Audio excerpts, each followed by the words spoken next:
Assalamualaikum dan salam keluarga Malaysia. Anda bersama saya Samsul dalam Bual Konti. Kami bersiaran hari Sabtu pukul 10.30 malam di saluran MyTV.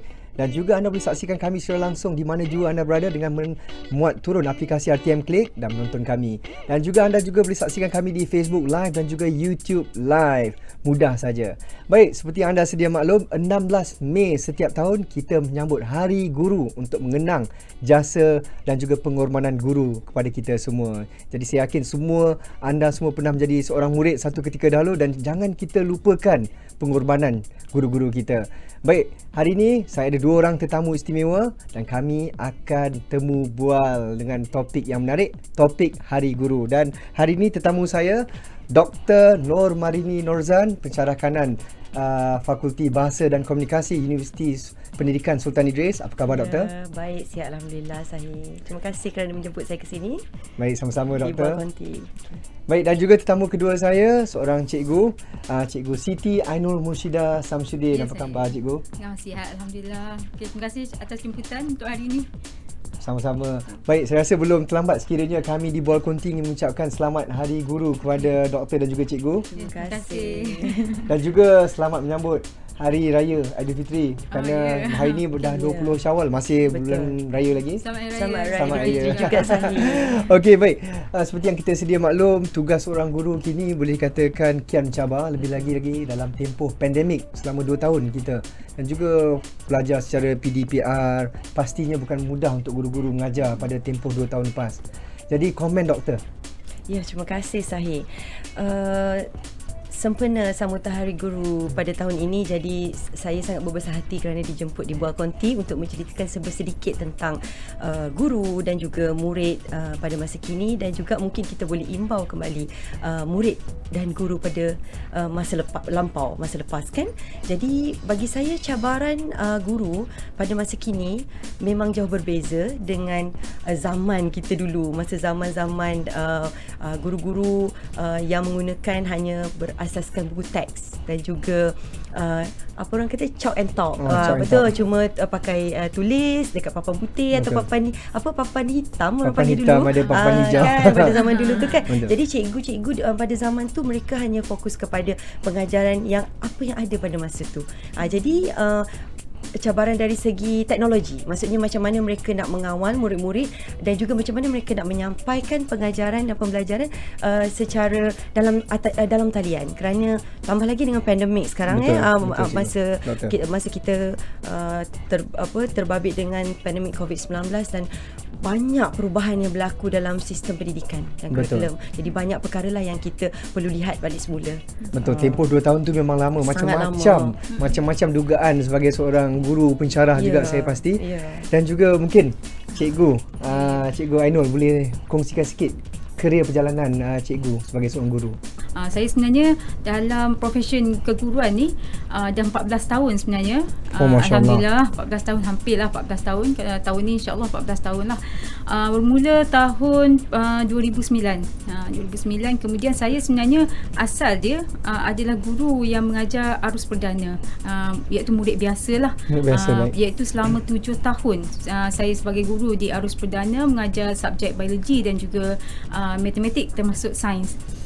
Dan saya cuba untuk berubah angin, kita kata berubah arah, di mana minat saya ni bila saya lihat pada murid-murid pendidikan khas, terutama masalah pembelajaran PPKI yang ada di sekolah saya pada ketika itu, saya memang tertarik lah. Saya rasa macam memang mencabar, tapi saya nak cuba untuk mengajar murid yang luar biasa. Mungkin saya boleh menjadi seorang guru yang luar biasa, InsyaAllah. Saya pasti cikgu boleh. Alhamdulillah, saya dapat pertukaran tu pada tahun 2016.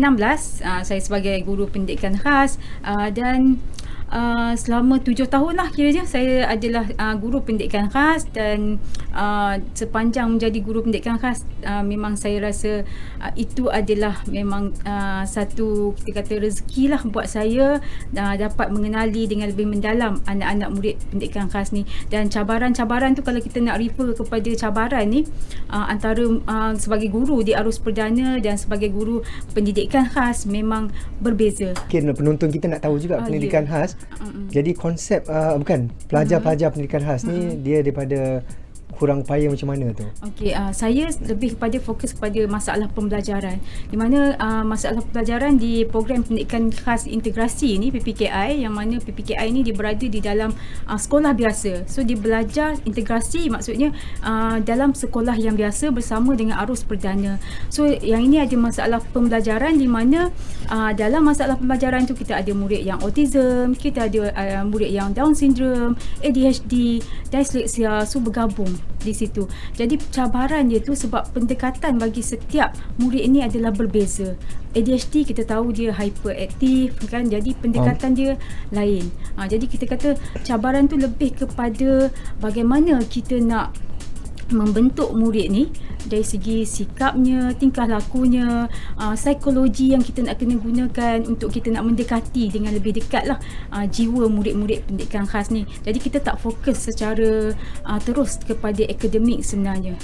Baik, mungkin adakah semua pelajar-pelajar ni dihimpunkan dalam satu kelas ataupun mengikut kategori masing-masing? Tak, kita tak kumpulkan mengikut kategori, di mana biasanya kita akan bahagikan mengikut kefungsian murid tu.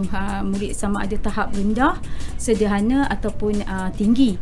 Jadi kalau yang tahap rendah ni maksudnya dia ada kurang sikit dari segi pengurusan diri lah. Kita fokus kepada pengurusan diri, di mana bila dia kurang sikit pengurusan diri, jadi dia akan dimasukkan dalam satu kumpulan, mungkin dalam satu kelas yang berbeza-beza.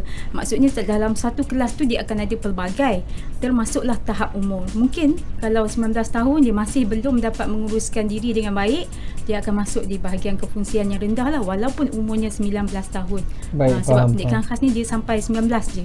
Bila lepas 19 dia keluar, dia dah tak boleh berada di sekolah lagi lah.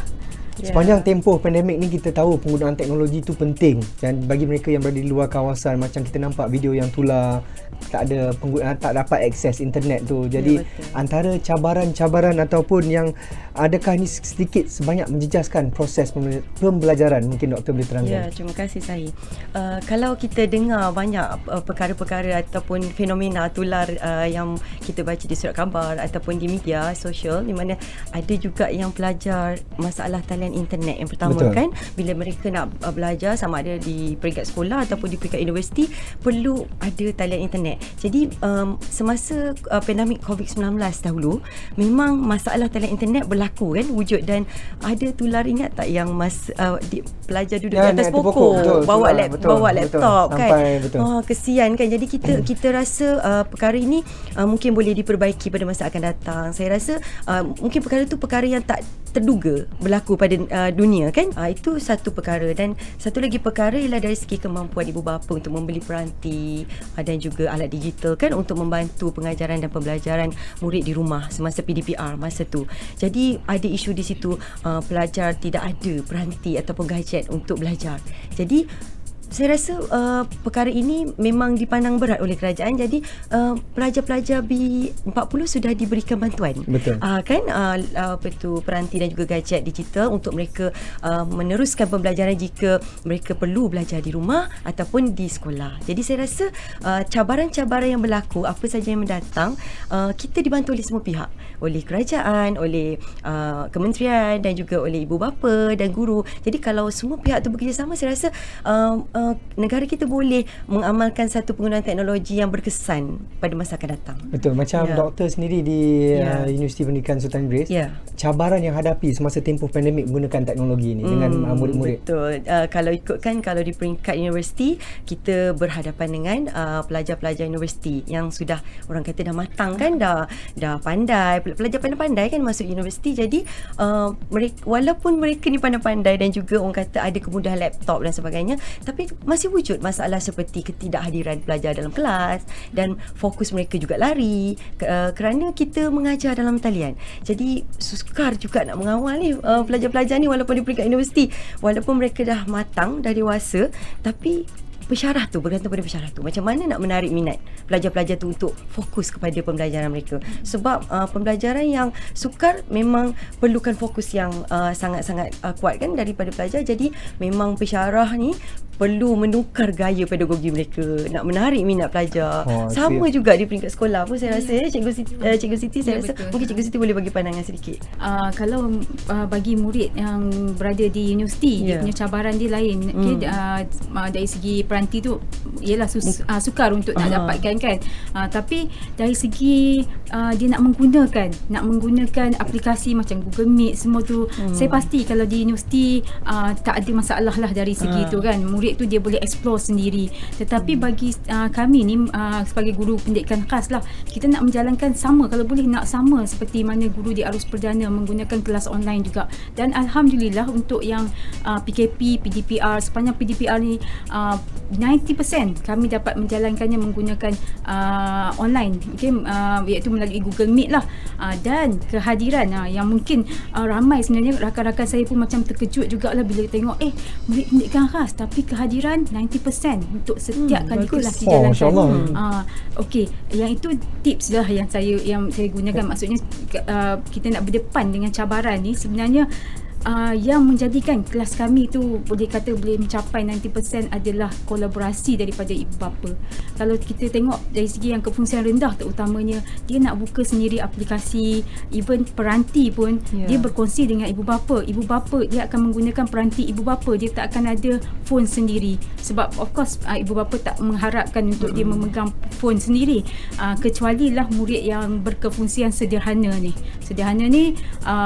Bila dia dah maksudnya dia boleh explore aplikasi. Sebab ada murid saya yang menang IT Challenge ni, Global IT Challenge for Youth with Disabilities, peringkat antarabangsa di Korea.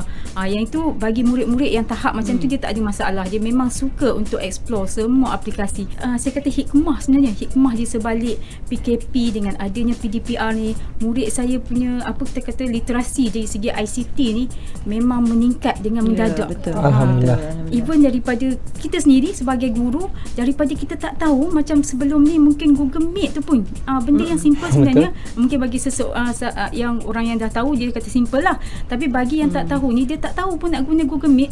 Tapi bila adanya PDPR ni, kita dah tahu kan menu-menu yang ada dalam Google Meet, kita dah tahu ada Microsoft Teams, ada yang macam-macam lagi, Zoom, semua tu. Daripada yang kita tak tahu, kita dah tahu banyak lagi aplikasi-aplikasi interaktif yang kita tak tahu. Secara tak langsung bila kita menggunakan dalam kelas, dalam talian ni, murid kita pun tahu. Bercakap mengenai literasi ni, saya ada pasti yang doktor risau tentang penggunaan bahasa Melayu di kalangan pelajar kita. Betul doktor? Maksudnya saya ada baca dalam berita harian ni, saya ada tulis sedikit tentang literasi, keciciran literasi bahasa Melayu bagi anak-anak yang dalam tempoh pandemik COVID-19. Kalau ikutkan masa tu kanak-kanak tu murid tu berumur 6 tahun kan pada masa pandemik COVID-19, dan pada tempoh 2 tahun pandemik ini berlaku. Jadi mereka belajar di rumah, dan proses pengajaran dan pembelajaran dalam bentuk PDPR di rumah. Jadi cikgu-cikgu yang pakar dalam literasi bahasa Melayu selalunya mengajar bersemuka. Mereka akan mengajar secara latih tubi kan. Mereka akan buat secara bentuk pengajaran bentuk fonik dan sebagainya. Adalah banyak strategi kan dalam pengajaran literasi. Jadi agak mencabar juga pada cikgu macam mana nak pastikan murid-murid kat rumah ni boleh membaca dan menulis dengan baik. Sedangkan dalam tempoh 2 tahun tu, ibu bapa tak ada mungkin ada yang ialah anak-anak cikgu ada yang boleh ajar, tapi kalau ibu bapa tu tak ada kemahiran untuk mengajar literasi, macam mana mereka nak mengajar kan? Jadi memang berlaku keciciran kepada kanak-kanak atau murid yang dalam tempoh pandemik tu untuk dapatkan keupayaan membaca dan menulis. Sedangkan saya ada berbual dengan cikgu, anak cikgu sendiri pun tak boleh baca. Dia bila dia tanya anak dia, kan masa pandemik tu masuk tadika kan, bila dia tanya anak dia, huruf Sampai Z pun tak kenal. Masa pandemik tu dia sangat risau dan dia ajukan kerisauan dia kepada saya dan kami berbincang. Itu satu contoh lah. Yang itu hakikatnya anak guru. Apatah lagi dengan ibu bapa yang bukan guru ataupun tiada kemahiran. Okey, Yang akan baik. merisaukan. Baik doktor, saya terpaksa potong sekejap kerana boleh. kita nak berhenti berehat seketika, tapi saya ingin tahu solusi doktor untuk masalah literasi ni. Jadi bagi anda di luar sana jangan ke mana-mana kerana topik kita semakin hangat dan semakin menarik. Jadi saya mohon untuk jangan ke mana-mana dan kita akan kembali selepas ini.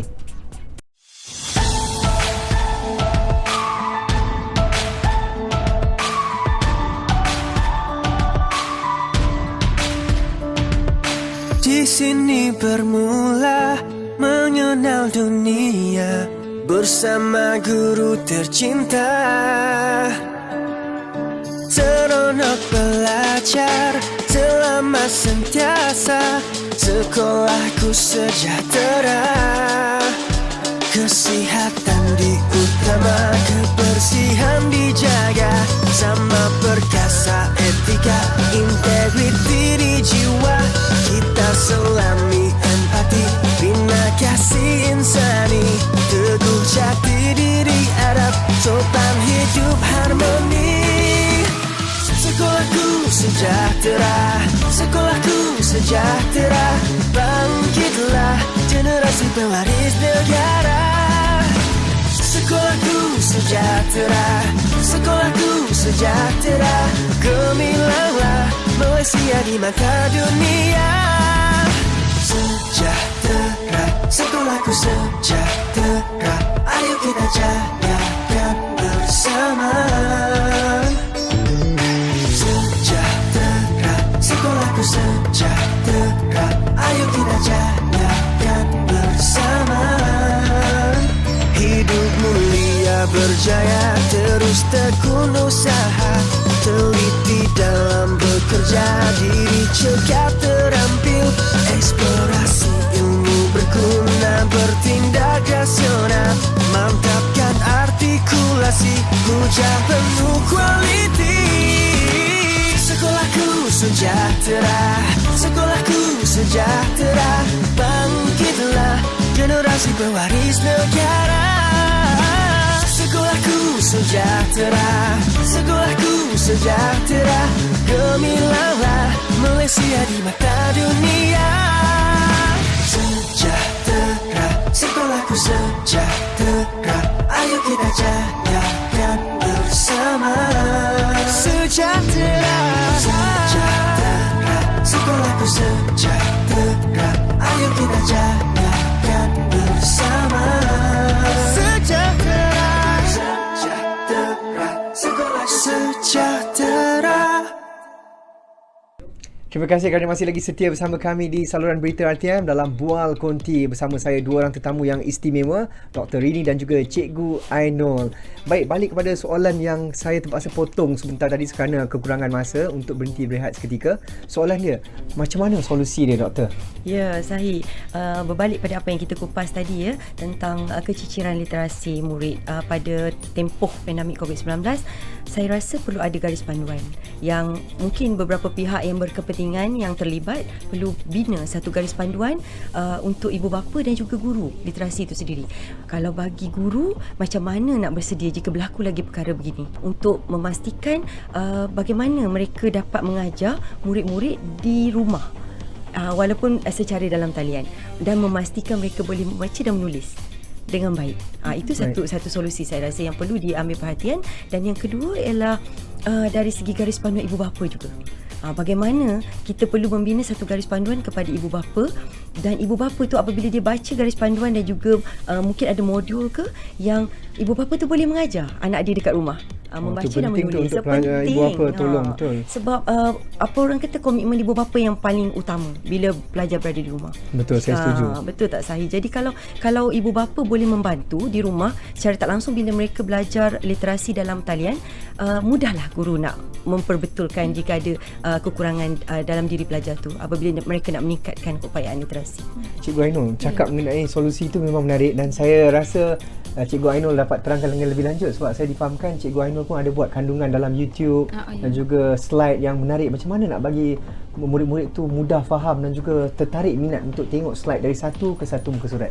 Okey, kalau dari segi slide lah, bahan-bahan pengajaran yang kita gunakan dalam kelas online di Google Meet tu, saya banyak fokuskan sebab saya punya audience kiranya murid pendidikan khas. Jadi saya fokuskan kepada permainan interaktif sebenarnya. Di mana sama ada saya bina sendiri melalui menggunakan PowerPoint interaktif, ikutlah kalau macam kita tahu student kita minat Pokemon game, so kita bina permainan interaktif menggunakan Pokemon. Satu inovasi lah yang saya create, dan memang fokus macam tu lah. Ataupun satu lagi, kita ada aplikasi yang interaktif ni memang banyak lah. Contohnya macam antaranya quizzes lesson, kita ada class point. Kalau quizzes lesson tu kita punya slide kita akan diselang-selikan dengan soalan, jadi murid ni tak mudah asyik dengar je kan. Maksudnya interaktif lah interaktif lah. So Cikgu Ainul. dia kena dengar, sebab lepas ni cikgu nak tanya soalan, dan bila cikgu nak tanya soalan dalam slide tu dia tak tahu, dan bila cikgu tanya soalan dia kena jawab menggunakan phone dia. Dia macam Kahoot, pernah dengar Kahoot kan? Kahoot, ya saya rasa macam pernah dengar. Maksudnya ada quiz yang dia ada quiz yang kini, tapi yang ini quizzes lesson ni dia berselang-seli. Kita ada slide pengajaran, kita ceritakan tentang apa yang kita nak cakap tu lah, topik kita, dan bila habis ada pula soalan. Oh, cikgu dah ada soalan, so kena jawab dekat sini. So dia kena hantar, kita tengok okey berapa orang yang betul, berapa orang yang salah. Dalam masa yang sama kiranya murid tu dia akan sentiasa bersedia dalam kelas dia daripada mula sampai akhir. Sebab tu kelas saya, walaupun saya buat dalam masa 1 jam, bagi murid pendidikan khas dia sebenarnya susah nak fokus, tapi kalau kita menggunakan slide interaktif ni memang mudah untuk dia fokus lah. Itu dari segi pengajaran semasa kelas online lah. Dari segi YouTube, pembinaan video di YouTube channel ni pun kita tak boleh buat yang biasa, kita kena buat yang luar biasa. Luar biasa tu kadang-kadang kita kena fikir macam mana nak bagi murid-murid ni tengok kita punya video kat YouTube tu supaya dia tak bosan. Bukan slide yang biasa berjalan ada banyak-banyak huruf, sebab murid saya tak banyak yang boleh membaca dengan baik. Jadi bila kita slide yang banyak sangat perkataan ni, dia kena tunggu, nak kena baca dulu, nanti kan tak sempat nak baca habis macam tu. Jadi saya cuba fikir-fikir, why not saya buat macam dulu punya perancangan. Saya pun suka tengok Blue Clues, macam mana Dora Explorer. Saya seperti pengembara. Saya belajar melalui pengembaraan. Macam saya ni, saya merupakan Dora the Explorer tu. Jadi okey, hari ni kita ada misi untuk diselesaikan. Biasanya saya akan menggunakan misi lah. Okey, misi kita adalah untuk mencari tumbuhan berbunga dan tidak berbunga. Contoh macam itulah. Lebih kepada kita kata kanak-kanak. Sebab saya memang minat untuk mengedit video, sebab saya suka tengok Zack King. Video magic dia kan. So kita akan masukkan elemen magic sikit, tukar baju, elemen naik tikar terbang kan. So nampak cikgu naik tikar terbang, wah bestnya kan. Lepas tu boleh turun ke macam tu, explore mengembara. Jadi benda-benda tu yang akan menimbulkan minat untuk murid kita, tak jemu untuk nak tengok daripada mula sampai habis video kita tu. Walaupun 20 minit biasanya video explore saya ni, memang kalau misi tu melibatkan misi, memang akan ambil masa lah dalam 20 minit tu lebih lah, macam tu lah. Okey, Doktor. Dr. Rini, cakap mengenai inovasi, mengenai pelajar, apa lagi yang kita boleh menambah baik untuk bagi pelajar ni dapat memanfaatkan teknologi yang sedia ada? Ya, kalau berbalik kepada apa yang Cikgu Siti cerita tadi, menarik. Saya sangat tertarik sangat dengan cerita dia, macam mana dia membina aplikasi dan sebagainya untuk menarik minat pelajar atau murid pendidikan khas tadi kan. Jadi di peringkat universiti juga sama, kami juga membangunkan banyak juga aplikasi-aplikasi yang melibatkan Maya, di mana kita panggil pembelajaran web, pembelajaran kan. Ada sebenarnya banyak aplikasi yang sudah sedia ada pun di internet, ataupun yang kita nak muat naik sudah ada kan, sedia ada Cikgu Siti, yang boleh kita muat naik dan kita gunakan sebagai pensyarah dan juga guru ataupun pelajar itu sendiri. Jadi kalau di UPSI memang kami sangat mewar-warkan pelajar di peringkat pendidikan, sarjana muda pendidikan untuk membina produk ataupun bahan-bahan pengajaran. Kita ada juga satu pameran yang kita buat, satu macam seminar ataupun apa orang panggil seminar tu kita boleh buka kepada semua pelajar pendidikan untuk semua bidang, dan mereka akan buat pameran. Kat situ mereka akan tonjolkan bakat, kreativiti dan juga inovasi mereka, apa hasil-hasil produk dalam pedagogi yang yang boleh mereka inovasikan dalam pendidikan. Jadi inovasi pendidikan itu saya rasa satu isu yang perlu kita luaskan dan orang kata popularkanlah supaya menjadi satu supaya pendidikan kita di Malaysia itu seiring dengan pendidikan di negara maju. Okey, baik. Ya. Seiring dengan negara maju ni Dr. Rini. Jadi kita tahu di negara-negara maju ni mereka banyak menggunakan iPad. Jadi soalan saya kepada doktor, adakah Malaysia ni sebenarnya bersedia ke atau belum bersedia untuk penggunaan iPad untuk menggantikan buku teks semua ni? Macam mana doktor? Terima kasih saya. Kalau ikutkan bagi ini dari pandangan saya lah, dari sudut pandangan saya. Sebenarnya perkataan bersedia itu agak abstrak untuk kita katakan dia adakah Malaysia ni sudah bersedia, kerana kita sebenarnya seiring dengan negara-negara lain. Kita negara yang sedang ke arah negara maju dan banyak negara-negara maju seperti Jepun, Amerika Syarikat dan negara-negara lain juga, mereka sudah biasa dengan penggunaan iPad. Pergi sekolah mereka memang dah lama dibenarkan guna iPad dekat sekolah. Jadi bila cikgu je masuk kelas je, pelajar dah buka dah iPad dia kan. Dia dah tahu dah apa nak kena buat, apa nak belajar hari ni. Tapi di Malaysia perkembangan untuk penggunaan orang kata peranti digital ini memang masih agak baru tetapi sudah dikembangkan. Dan juga Cikgu Ainul cakap mengenai inovasi ni, ramai cikgu-cikgu di luar sana pun dah menggunakan penggunaan seperti Facebook, Instagram, TikTok. Tapi ada juga yang kena kecam, so ada juga yang positif, ada juga yang negatif. Contoh yang negatif yang saya boleh kongsikan di sini, ada yang cikgu menari lah. Tapi lebih banyak kepada pros daripada con. Daripada segi kebaikan tu lagi banyak. Tapi biasalah netizen ni suka highlight juga yang negatif ni. Betul. Tapi komen Cikgu Ainul sendiri macam mana tentang penggunaan Facebook, Instagram dan juga TikTok ni? Okey, pada pendapat saya lah, dari segi ni kita balik kepada niat tu. Kita kalau kita lihat memang niat cikgu tu kadang-kadang memanglah of course kita nak sampaikan teknik-teknik pengajaran melalui media-media sosial ni sebenarnya bagus sebenarnya, tapi mungkin bila dah terlalu banyak sangat perkongsian tu, TikTok tu dia banyak sangat, maksudnya dia jadi macam terlebih teruja pun mungkin, sampai kadang-kadang masa kita mengajar pun kita buat live. Bagi saya bila mengajar buat live tu, jika dia tak mengganggu PDP masa tu mungkin okey, tapi kalau kata saya nak buat live tu, saya rasa akan mengganggu PDP saya. Itu pendapat saya lah. Saya pun selalu tengok sebenarnya dalam TikTok teknik-teknik pengajaran guru-guru lain memang banyak. Saya pun suka, memang saya suka, saya follow dia, adalah inspirasi saya. Tapi itulah bila kita dah masuk, kita ni sebagai guru, dia akan mengganggu kita punya profession sendirilah.